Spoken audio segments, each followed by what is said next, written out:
12월의 공기는 이상했다. 단지 계절이 겨울로 깊어졌기 때문만이 아니었다.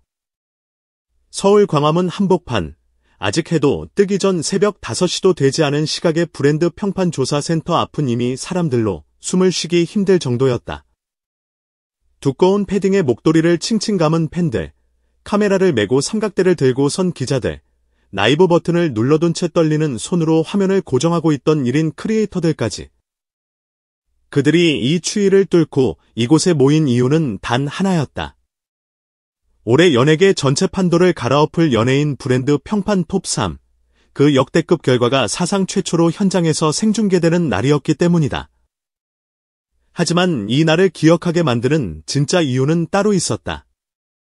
단순한 순위 발표가 아니었다. 나중에 사람들은 이 날을 이렇게 부르게 된다. 12월 쿠데타.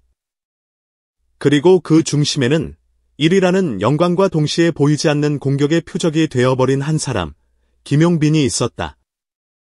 그날 새벽, 가장 먼저 이상한 기류를 느낀 사람들은 기자들이었다. 발표 예정 시각은 오전 10시.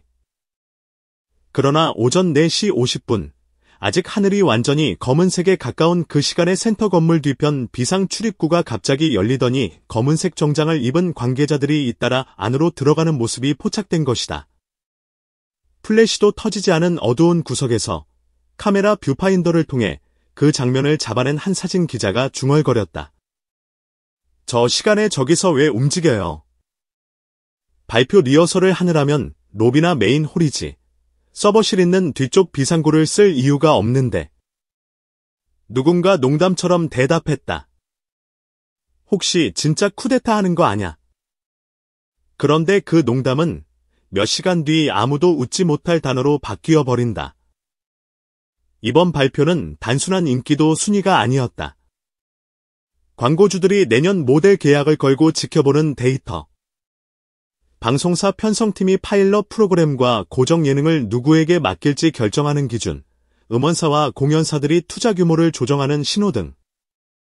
다시 말해, 이 톱3에 누가 이름을 올리느냐에 따라 내년 한 해 수천억 원이 움직이는 판이 달라지는 셈이었다.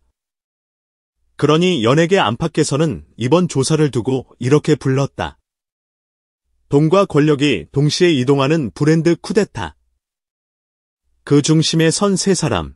트로트 신성에서 전 세대 아이콘으로 도약하고 있는 김용빈, 오디션 이후 폭발적인 성장세로 차트를 뒤흔든 박지현, 그리고 드라마와 예능, 음악까지 섭렵하며 팬덤을 폭발적으로 키운 이준호.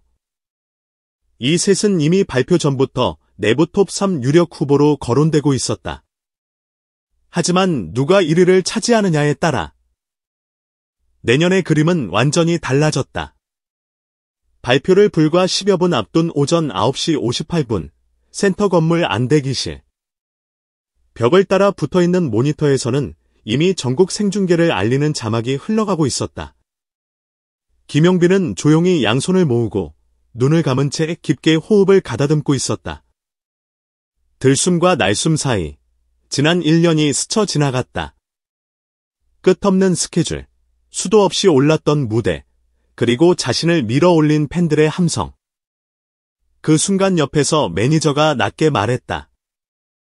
형님, 결과가 어떻든 이미 올해는 김용빈의 해였어요. 그런데 김용빈은 고개를 저었다.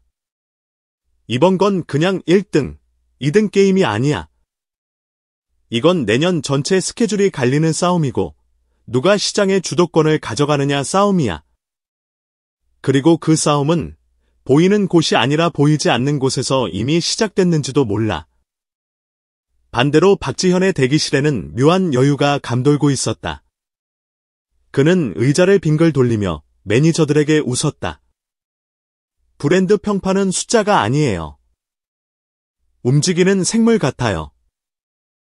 어느 순간 어떤 에너지를 터뜨리는지가 관건이죠.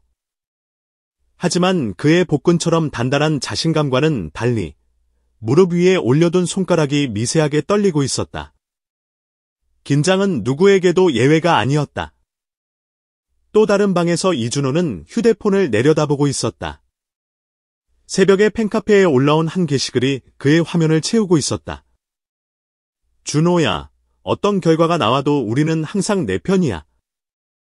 그 문장을 몇 번이나 다시 읽었는지 화면을 스크롤하는 손끝이 잠시 멈출 때마다 그의 눈가가 아주 조금씩 흔들렸다. 2위면 어떤가? 3위면 어떤가? 그러나 동시에 지금 이 자리에 서 있다는 사실이 그를 더 복잡하게 만들고 있었다. 그리고 마침내 무대 위로 사회자가 올랐다. 전국 생중계가 시작되었다는 자막이 화면 하단에 깔리고 수천 명의 카메라 플래시가 동시에 터지며 홀 전체가 하얗게 물들었다. 사회자가 힘주어 선언했다. 지금부터 2024년 12월 연예인 브랜드 평판 톱 3를 발표하겠습니다. 모두가 숨을 죽였다. 스크린이 검게 암전되었다가 천천히 숫자가 떠오를 준비를 하고 있었다. 바로 그때였다. 브랜드 평판 3이라는 자막 대신 새빨간 3개 오류창이 화면을 뒤덮었다. 데이터베이스 액세스 디텍티드. 시스템 에러. 이질적인 영어 문장들이 붉은 배경 위에서 깜빡였다. 객석 곳곳에서 탄식과 욕설이 터져나왔다. 뭐야 이거? 해킹이야 뭐야? 설마 조작 아냐? 생중계 화면을 통해 이 장면을 지켜보던 시청자들의 채팅창도 순식간에 과열됐다. 시스템 점검이라는 멘트가 올라오기도 전에 이미 사람들의 뇌리에는 한 단어가 박혀버렸다. 쿠데타. 사회자는 당황을 감추지 못한 채 연거푸 말했다. 잠시만요. 지금 시스템 점검이 필요하다고 합니다. 잠시만 기다려주시기 바랍니다. 그러나 이미 늦었다. 기술 지원팀이 우왕좌왕 뛰어다녔고 관계자들의 얼굴은 순식간에 창백해졌다. 그때 무대 뒤에서 한 남자가 전력 질주로 뛰쳐나왔다. 이 센터 시스템 책임자였다. 그는 숨을 고르기도 전에 마이크를 붙잡고 소리쳤다. 여러분, 침착하셔야 합니다. 지금 외부에서 데이터 접근 시도가 감지됐습니다.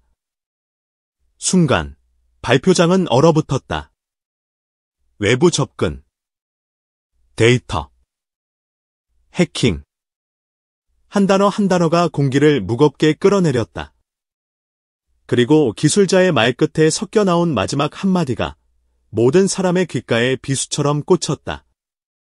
이건 쿠데타 시도입니다. 쿠데타. 이 단어는 원래 정치판에서나 쓰이던 단어였다. 그러나 이날 이후 연예계 브랜드 평판 발표장을 가리키는 가장 정확한 단어가 되고 만다.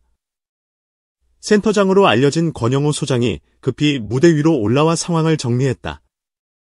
현재 시스템에 외부 침입이 있었습니다. 다만 순위 자체가 조작된 것은 아닙니다. 데이터 원본에는 변조 흔적이 없습니다. 누군가가 노린 것은 단지 하나, 발표의 타이밍이었습니다. 발표 시간 조작. 모두가 고개를 갸웃하는 순간 센터장은 한 문장을 덧붙였다. 이 쿠데타의 목적은 특정 아티스트가 1위를 호명받는 딱 그 순간 스크린을 오류화면으로 바꿔버려 감격을 빼앗고 심리적으로 흔들리게 만드는 것이었습니다. 표적은 누구였을까? 그 자리에 있던 누구나 이미 답을 알고 있었다. 이 무대에서 1위로 호명될 가능성이 가장 높은 사람. 지난 몇 달간 팬덤 규모와 브랜드 지수, 검색량과 기사량, 광고 선호도까지 폭발적으로 상승해온 이름. 바로 김용빈이었다. 15분간의 긴 점검 끝. 다시 스크린이 켜졌다. 이번에는 붉은 오류창이 아니라 차분한 흰 배경 위에 글자가 또렷하게 떠올랐다. 3위 박지현. 순간 박지현의 팬들은 탄식을 쏟아냈지만 그 누구도 그가 이 자리에 서 있을 자격이 없다고 말하지 않았다. 그는 무대를 향해 고개를 숙이며 조용히 웃었다. 그 미소는 아쉽지만 담담했고 동시에 이런 메시지를 던지고 있는 듯했다. 게임은 이제 시작이다.